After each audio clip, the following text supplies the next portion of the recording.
யாரிடத்தில் யாருக்கு ஒரு காதல் வருமோ, பூமி எதிர்பார்த்து மழை தூறல் விழுமோ, காதல் வர கால் விரல்கள் கோலமிடுமோ, கை நகத்தை பல் கடிக்க ஆசைப்படுமோ, எதுவுமே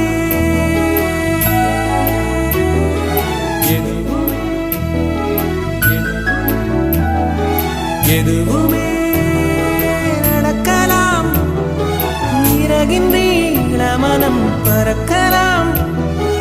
இதுவரை விடுகதை, இனி வரும் கதையொரு தொடர்கதை. வேண்டும் வசந்தம் வாசல் வரலாம்.